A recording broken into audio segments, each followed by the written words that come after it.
आज का टॉपिक है इलेक्ट्रिक फील्ड यानी विद्युत क्षेत्र। विद्युत क्षेत्र क्या है, कैसे काम करता है, इसके पूरे कंसेप्ट पे हम बाद में बात करेंगे। इससे पहले वाले सेक्शन में हम बात कर चुके हैं कूलॉम्स लॉ को, जिसमें हमने दो इलेक्ट्रिक चार्जेस के बीच में फोर्स किस तरीके से काम करता है उसको लेके बात की थी। तो यहाँ पे अभी हम बात करेंगे इलेक्ट्रिक फील्ड की।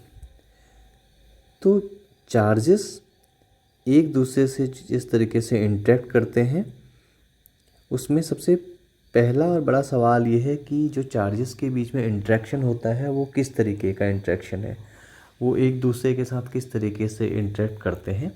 इसी सवाल का जवाब देने के लिए हमने इंट्रोड्यूस किया इलेक्ट्रिक फील्ड के कंसेप्ट को, जिसमें पहले माना जाता था कि चार्जेस आपस में डायरेक्टली और इंस्टेंटेनियसली इंटरेक्ट करते हैं, लेकिन बाद में ये समझ आया कि चार्जेस फील्ड के थ्रू, इलेक्ट्रिक फील्ड के थ्रू एक दूसरे के साथ कम्युनिकेट करते हैं, इंटरेक्ट करते हैं। तो वो कैसे करते हैं, यानी अभी हमारी पिक्चर में एक नया कंसेप्ट आ चुका है, वो है फील्ड। और यहाँ पे हम क्योंकि चार्जेस की बात कर रहे हैं तो होगा इलेक्ट्रिक फील्ड, और इस फील्ड की मदद से ये दो चार्जेस एक दूसरे के साथ इंटरेक्ट करते हैं।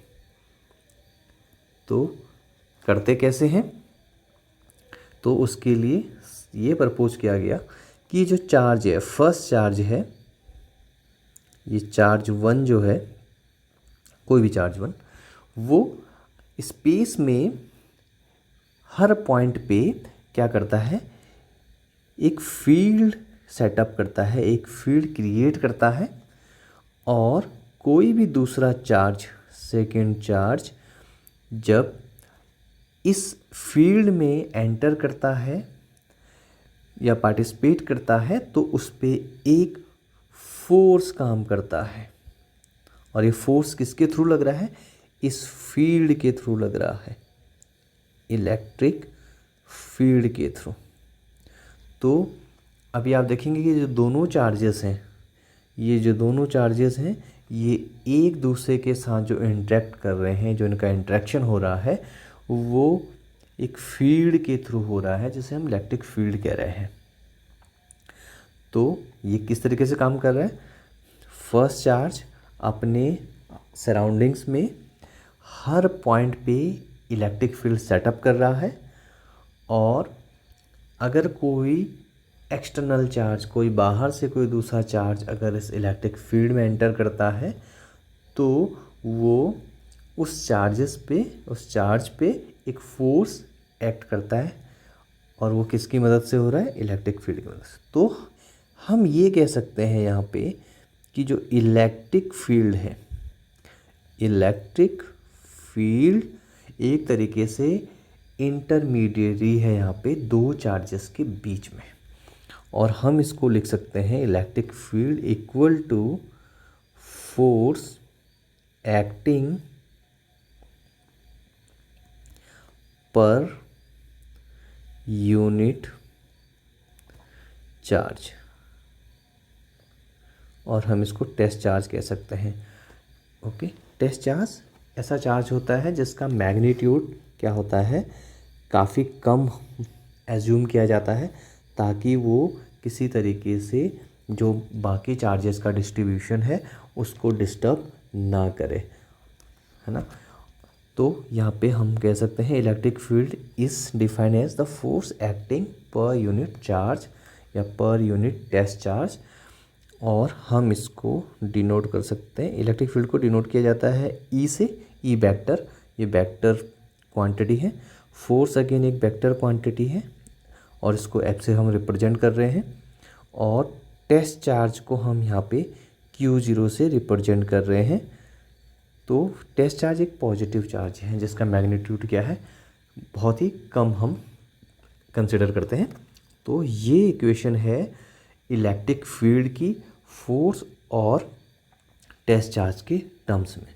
तो मान लीजिए यहाँ पे कोई एक सोर्स चार्ज है Q, और ये अपने सराउंडिंग्स में क्या कर रहा है, इलेक्ट्रिक फील्ड सेटअप कर रहा है। तो मान लीजिए ये ए पॉइंट पे रखा हुआ है और ये पॉइंट पी है। कोई एक्सटर्नल चार्ज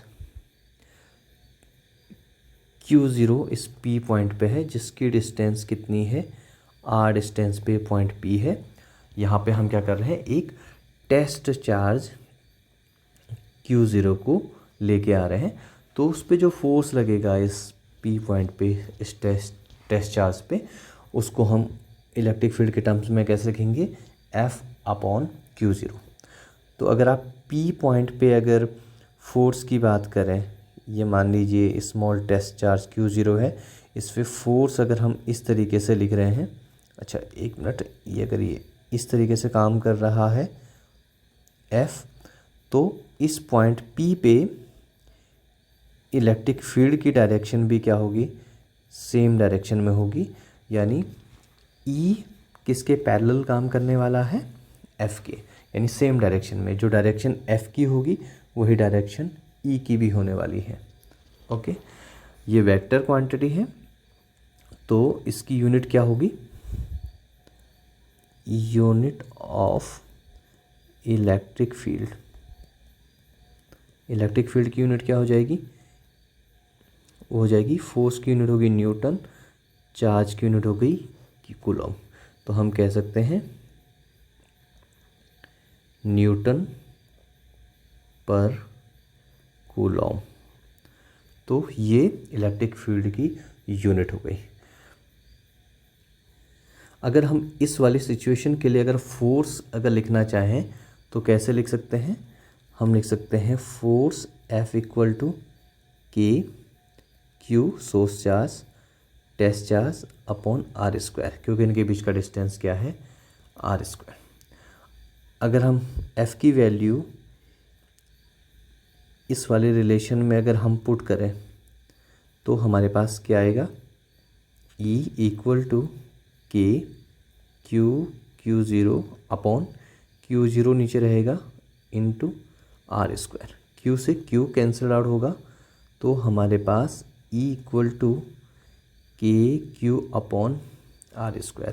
ये हमारे पास इलेक्ट्रिक फील्ड का रिलेशन आ चुका है। इसमें अगर हम K की वैल्यू पुट कर दें तो ये हो जाएगा 1/4 pi epsilon not Q upon R²। यहाँ पे क्लियरली हम देख सकते हैं कि जो इलेक्ट्रिक फील्ड है वो केवल दो चीज़ों पे डिपेंड कर रहा है। एक तो source charge, this Q is source charge and distance between the test charge and source charge. तो ये Q और R पे डिपेंड कर रहा है। तो इस तरीके से ये इलेक्ट्रिक फील्ड का रिलेशन हमने देखा और किस तरीके से E डिपेंड करता है टेस्ट चार्ज पे। तो आप यहाँ से ये भी कह सकते हैं कि जैसे जैसे सोर्स चार्ज का मैग्नीट्यूड बढ़ेगा, ज़्यादा होगा, आप इसको ऐसे लिख सकते हैं E directly proportional to Q, और ये Q क्या है, सोर्स चार्ज।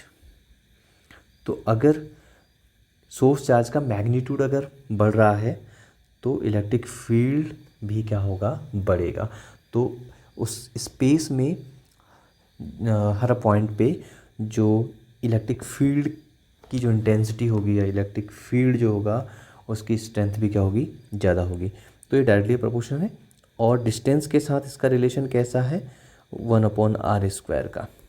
यानी डिस्टेंस बढ़ने पे, यानी सोर्स चार्ज से जैसे दूर जाएंगे आप, वैसे वैसे इलेक्ट्रिक फील्ड की जो स्ट्रेंथ होगी या उसकी इंटेंसिटी जो होगी वो क्या होगी, डिक्रीज करते जाएगी, है ना, लोअर होते जाएगी। तो आगे हम और इस पे बात करेंगे। तो अभी के लिए इतना ही।